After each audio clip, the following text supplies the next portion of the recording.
Hello students, welcome to the another lecture of your chemical equilibrium. Last class जो हमने आपका discuss किया था, sorry for the background noise, what all is coming. Okay, so last class जो हमने आपका discussion किया था, that the characteristics of our equilibrium constant, मतलब equilibrium constant की क्या क्या characteristics होती है उनके बारे में हमने डिस्कशन किया था. फर्स्ट तो हमने ये बताया था कि वो क्या क्या फैक्टर्स पे डिपेंड नहीं करता है इक्विलिब्रियम कांस्टेंट, और दूसरी चीज़ हमने ये डिस्कस की थी दैट इक्विलिब्रियम कांस्टेंट किस किस चीज़ पे डिपेंड करता है. Okay, so yes, we are going to start this chapter now. 1 minute students.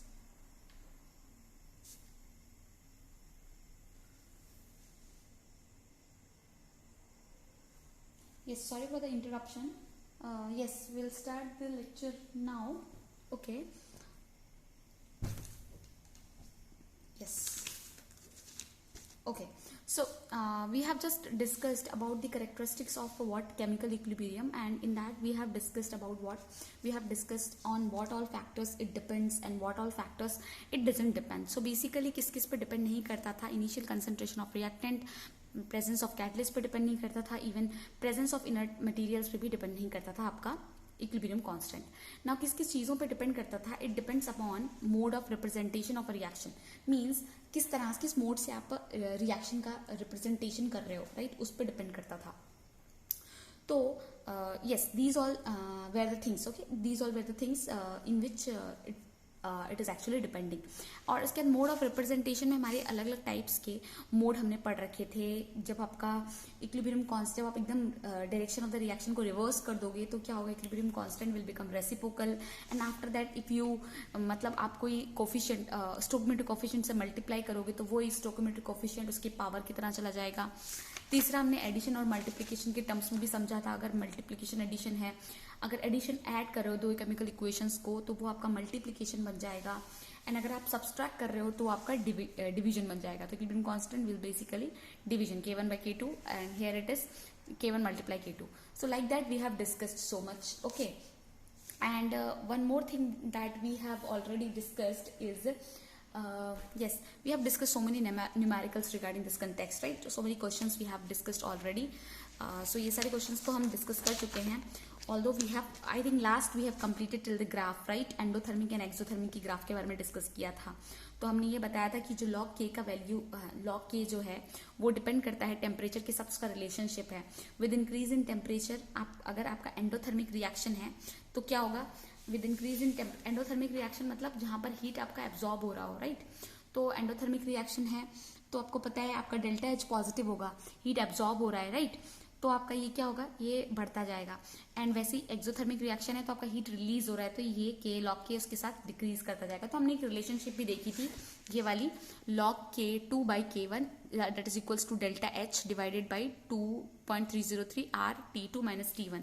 This basically यहाँ पर हमने कंसिडर किया है कि T2 ग्रेटर देन T1 है, एंड ये बेसिकली बता रहा है आपका dependence of equilibrium constant. That is K1 and K2 तो आपका इक्विलिब्रियम कांस्टेंट ही है, तो ये आपका डिपेंडेंस बता रहा है इक्विलिब्रियम कांस्टेंट का ऑन टेम्परेचर. ठीक है, टेम्परेचर पे डिपेंडेंस बता रहा है.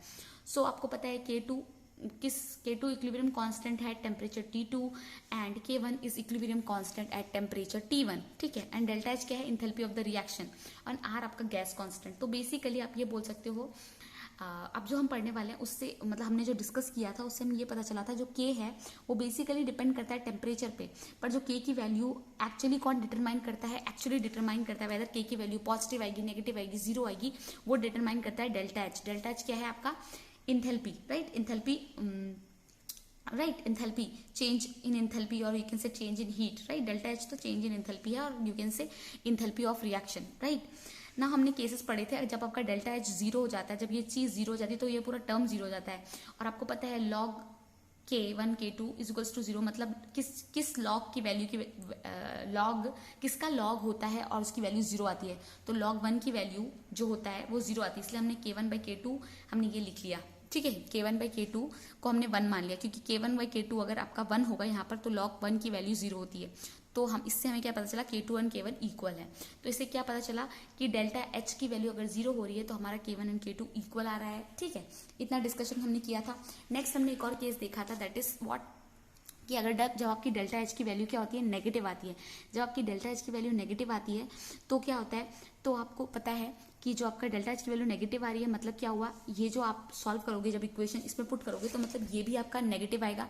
जब ये वैल्यू नेगेटिव आ जाएगी तो हम किसको हम कैलकुलेट कर रहे हैं log k2 by k1, तो k2 by k1 भी तो इसकी जो वैल्यू नेगेटिव है तो वो लेस देन जीरो हो जाएगी, right. So it will become less than zero, ठीक है, लेस देन जीरो बन जाएगी। और लेस देन जीरो का मतलब क्या हुआ, k2 लेस देन k1 बन गया। और यहाँ पर जो डेल्टा एच है, डेल्टा एच भी तो नेगेटिव हो गया। डेल्टा एच नेगेटिव मतलब क्या हो रहा है, उस केस में आपका हीट रिलीज हो रहा है, नेगेटिव आ गया, तो ये आपका एक्सोथर्मिक रिएक्शन होगा। क्या हो गया, ये आपका एक एक्सोथर्मिक रिएक्शन हो गया। तो आपको इतनी बातें समझ में आ गई होंगी अच्छी तरीके से, right. Now next thing we are going to cover, that is the, जब डेल्टा एच की वैल्यू जो आपकी पॉजिटिव आई थी, तो हमने क्या पता किया था, जब डेल्टा एच की वैल्यू पॉजिटिव आई, अब आप यहीं पे देख लो डेल्टा एच पॉजिटिव है, मतलब ये बड़ा है, और ऊपर से T2 माइनस T1 भी बड़ा है, दोनों बड़े बड़े नंबर, तो इसकी जो वैल्यू आने वाली है, मतलब बेसिकली जो log k2 by k1 की वैल्यू आने वाली है वो एक ग्रेटर आने वाली है। क्या आने वाली है, वो थोड़ी बड़ी आने वाली है, राइट। तो yes, I think I am going very fast, okay, let me teach somewhat slowly, but ये ऑलरेडी हम डिस्कस कर चुके हैं, इसलिए I was reaching the some kind of थोड़ा पिच ज़्यादा हो रहा है और स्पीड भी ज़्यादा हो रहा है, ठीक है। तो ये आपका पॉजिटिव आ गया, इसका मतलब ये हो गया k2 by k1 is greater than zero है। ग्रेटर देन जीरो आने का मतलब क्या हो गया कि k2 आपका बड़ा है k1 से। इस केस में आपकी डेल्टा एच जो है पॉजिटिव है, ग्रेटर देन जीरो है, और ये आपका एंडोथर्मिक रिएक्शन है। तो यही हमने पढ़ा था, और यहाँ पर पूछा गया था which graph is showing endothermic and exothermic reaction. तो आपको पता है log k और टेम्परेचर जब बढ़ रहे हैं तो log k versus temperature, with increase in temperature log k आपकी वैल्यू बढ़ती है, ठीक है, with increase in temperature for which reaction, for endothermic reaction. और दूसरा आपको पूछा था ये किस में ऐसा होता है कि log k increase and with increase in log k with increase in temperature log k की वैल्यू डिक्रीज होती है, बढ़ती है। So with increase in temperature log k की वैल्यू डिक्रीज होती है in case of what, in case of your exothermic reaction, जहां पर हीट रिलीज होती है, ठीक है, और हीट नेगेटिव होती है, ये भी बोल सकते हैं।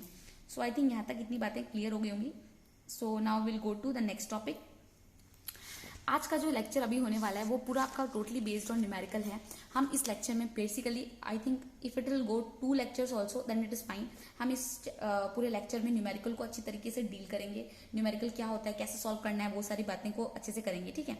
सो will not go in hurry something like that, will do all the numericals first, because ये जो आपका चैप्टर है ये basically it will take some time to complete this chapter, it will take some time, I think 10 more lectures it will take to complete, but yes we have to complete it, and we cannot ignore the numericals because numerical carries important part, okay। क्योंकि पढ़ के theory समझ के तो आप सब कुछ समझ सकते हैं, बट जब तक आप न्यूमेरिकल नहीं करोगे आपको कोई भी चीज अंडरस्टैंडिंग नहीं होगी, ठीक है। सो now what will do, will solve the numericals and trust me this numericals will be very easy for you. अगर आप अच्छे से समझिए तो आपको बहुत ईजी और बहुत समझ में आएगा अच्छी बातें।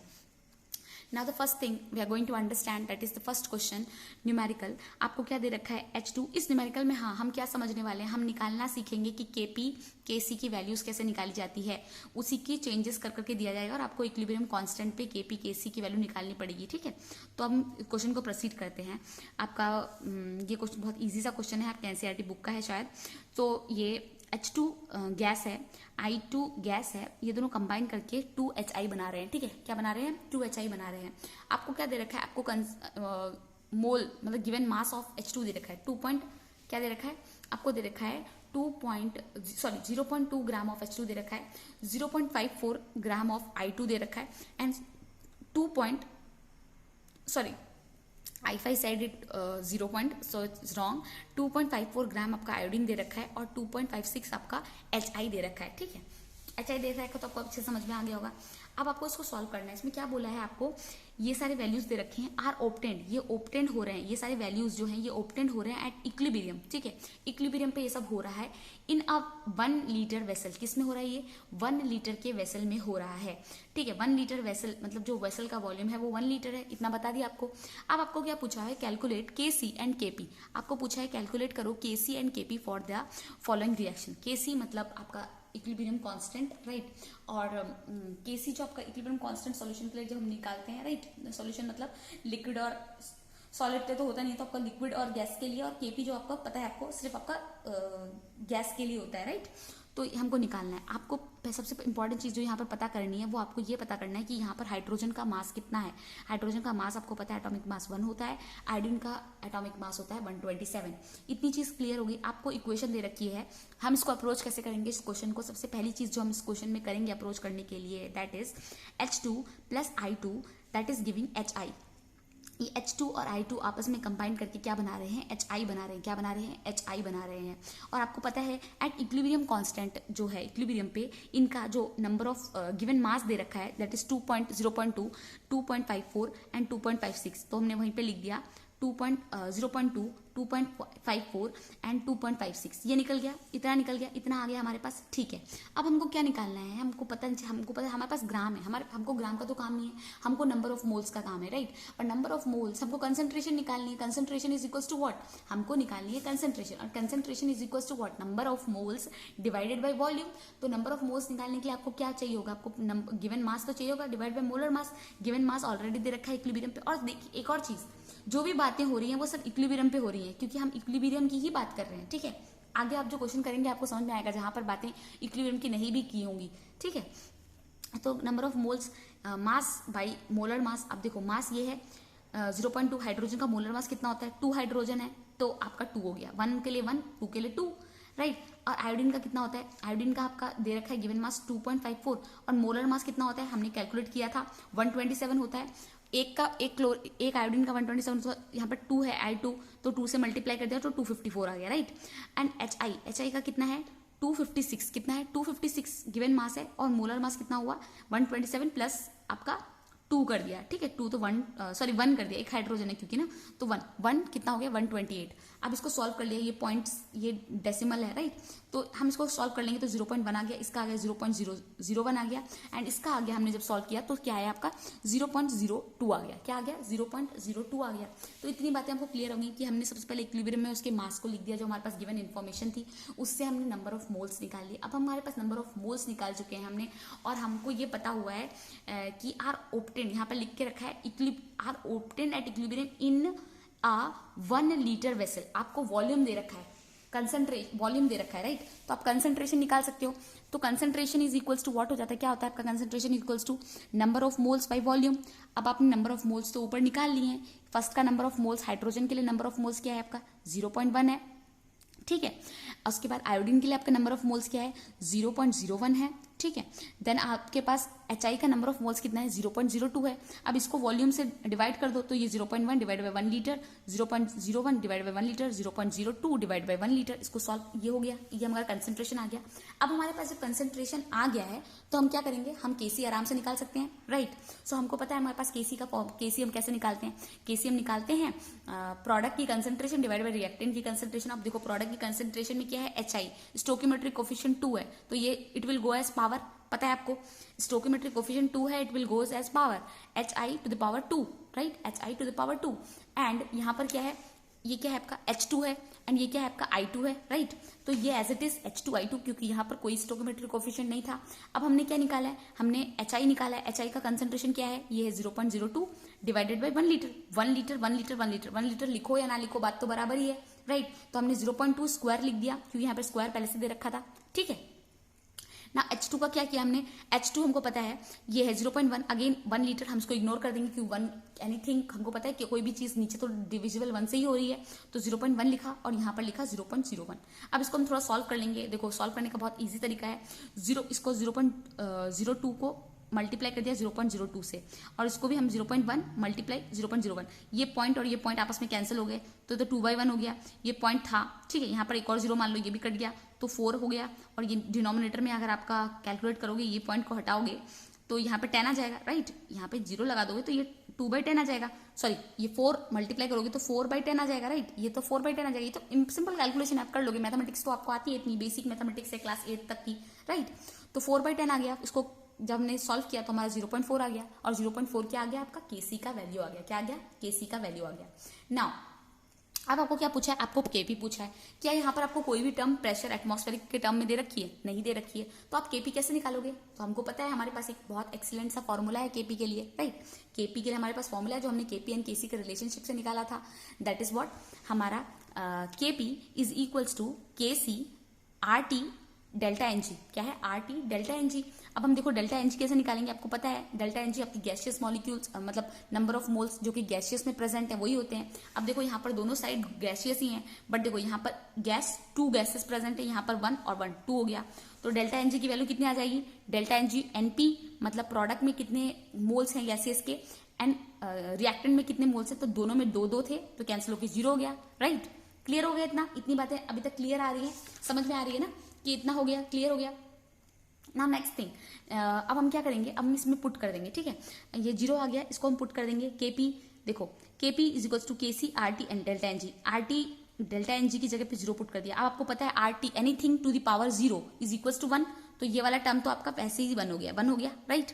ये वाला टर्म 1 हो गया आपका। तो केपी इज इक्वल्स टू केसी, यहाँ से रिलेशन क्या आ गया आपका? केपी इज इक्वल्स टू केसी। केसी ने आपने क्या निकाला था? तो केसी तो आपने निकाला है 0.4, इसका मतलब क्या होगा? केपी भी आपका 0.4 हो गया एंड केसी भी आपका तो 0.4 ही है। तो आपको ये बात समझ में आ गई होगी, क्वेश्चन कैसे किया है सब समझ में आ गया होगा, पूरी अच्छी तरीके से कॉन्सेप्ट बिल्ड हो गया होगा कि कैसे सॉल्व करना है, अगर क्वेश्चन आएगा अप्रोच कैसे करना है। तो that's why I am taking much more and more numerical so that you will get a concept clarity. आपको कंसेप्ट की क्लियरिटी हो जाए, इसलिए हम इतने न्यूमेरिकल्स ले लेते हैं साथ में, ठीक है। Now the next thing that we are going to understand that is this, yes देखिए, ओके यस। नेक्स्ट क्वेश्चन हम देखते हैं, क्योंकि इसमें क्वेश्चंस मैंने पूरा लेक्चर क्वेश्चंस के लिए तो जितने क्वेश्चन मैक्सिमम से मैक्सिमम क्वेश्चन कर पाते हैं, हम डिस्कस कर पाते हैं, उसको ले लेते हैं ताकि हम मैक्सिमम से मैक्सिमम क्वेश्चंस डिस्कस कर सकें, ठीक है। सो देखो यहाँ पर अगेन हमारा सेम ही इक्वेशन है, तो हमने H2 पर क्वेश्चन अलग है। देखिए H2 गैस लिया है, आयोडीन का भी गैस मॉलिक्यूल लिया है, ये रिएक्ट करके 2HI बना रहे हैं गैसेस मॉलिक्यूल। अब क्या बोला है क्वेश्चन में, एकदम ध्यान से समझिए और इसको समझने की कोशिश कीजिए, ठीक है। क्वेश्चन में क्या बोला है, 3 मोल्स ऑफ H2, आपके 3 moles of H2 and 3 moles of I2, 3 mole H2 के एंड 3 मोल I2 के are kept in a 10 litre container. 10 litre container में 3 moles of H2 and 3 moles of I2 को रखा है। इफ Kc, जो Kc है मतलब equilibrium constant for the reaction at 25 degree, जो Kc है एक रिएक्शन के लिए 25 डिग्री पे क्या है, 25 डिग्री पे इज 49, कितना है 25 डिग्री पे अगर वो 49 है, ठीक है। Then find the number of moles, आपको क्या पूछा है, नंबर ऑफ मोल्स बताओ किसके, I2 के एट इक्विलिब्रियम। आपको नंबर ऑफ मोल्स बताने हैं किसके, I2 के बताने हैं एट इक्विलिब्रियम एट 25 डिग्री। तो मतलब मान लो टेम्परेचर फिक्स्ड है फॉर रिएक्शन 25 डिग्री और आपको इक्विलिब्रियम कांस्टेंट मतलब आपको नंबर ऑफ मोल्स बताने हैं किसके बताने, I2 के। तो इस क्वेश्चन को सबसे अप्रोच करने का जो तरीका है वो कैसे हम इसको अप्रोच करेंगे वो चीज हमको पहले समझनी है, ठीक है। तो the basic thing to approach this question is, yes, the basic things to approach this question is, okay, yes। so देखो हमारे पास इक्वेशन थी H2G मतलब गैसेस स्टेट में है, I2 गैसेस स्टेट में है, then they combine to form what HI, ठीक है, जो कि गैसेस स्टेट में। इनिशियली क्या बोला आपको बोला है 3 moles H2 and 3 moles I2 are kept in 10 litre of container. उसको किस पे रखा हुआ है, 10 लीटर कंटेनर रखा हुआ है, कि मतलब इसका ये है कि जब उसको 10 लीटर कंटेनर में रखा है तो अभी तक रिएक्शन शुरू नहीं हुआ है, राइट। तो ये क्या है, ये जो कंसंट्रेशन है इनिशियल कंसंट्रेशन, मतलब इनिशियली अभी तक रिएक्शन शुरू हुआ नहीं है। तो इसका मतलब ये हुआ कि अभी सिर्फ आपको पता है कि हाइड्रोजन के कितने 3 मोल्स हैं, आयोडीन के कितने 3 मोल्स हैं, एंड HI अभी तक बना ही नहीं है, तो इसका जो मोल्स होंगे इसके 0 होंगे, ठीक है, क्योंकि अभी तक रिएक्शन प्रोसीड नहीं हुआ है। बट एट इक्विलिब्रियम पहुंचा होगा। मान लो इक्विलिब्रियम पे आपका रिएक्शन प्रोसीड हुआ और आपने मान लिया इक्विलिब्रियम पे, जैसे हमने यहाँ पे 3 मोल कंसिडर किए थे, 3 मोल कंसिडर किए थे, यहाँ पे 0 था, राइट, यहाँ पे 0 था। अब हमने क्या माना कि मान लो इक्विलिब्रियम पे क्या हुआ, आपका कितना बन गया, आपके X मॉलिक्यूल बन गए, कितने बन गए, X मॉलिक्यूल बन गए, राइट। इसका मतलब X मॉलिक्यूल का बनने का मतलब क्या हुआ, अभी 2X मत मानो, आप मानो X मॉलिक्यूल बन गए इक्विलिब्रियम पे, मतलब ये दोनों रिएक्ट किए होंगे। अभी तो इनका इनिशियल कंसंट्रेशन 3 था, ये 0 था, मान लो इनका कोई तो कंसंट्रेशन रिएक्ट किया होगा और वो मिला के बना लिया X, ठीक है। तो मतलब आप बताओ इनिशियल कंसंट्रेशन में से कितना चला गया, H हाइड्रोजन के। अगर फाइनल जो ये HI बना एट इक्विलिब्रियम X बन गया, 2 मत मानो, X बन गया, तो हाइड्रोजन कितना बचा होगा उस समय, उसका हाइड्रोजन कंसेंट्रेशन क्या होगा उस समय, हाइड्रोजन के नंबर ऑफ मोल्स क्या होंगे उस समय, 3 माइनस एक्स होंगे। 3 अगर बन गया है तो हाइड्रोजन में से 3x माइनस कर दो। वैसे ही आयोडीन के कितने कंसेंट्रेशन होंगे, उसमें से भी 3 माइनस कर दो। अब यहाँ पर 2 इसलिए लगाया क्योंकि यहाँ पर 2 स्टोकियोमेट्रिक कोफिशिएंट में दे रखा है, राइट, तो हमने 2x लगा दिया है। ठीक है, इसमें कोई डाउट नहीं है, इतना क्लियर है, राइट। देखो सबसे पहले इनिशियल कंसेंट्रेशन आपका था 330, राइट। इक्विलिब्रियम पे कंसेंट्रेशन क्या हुआ, ये x बन गया और ये 2 है तो इसे 2x लिख दिया।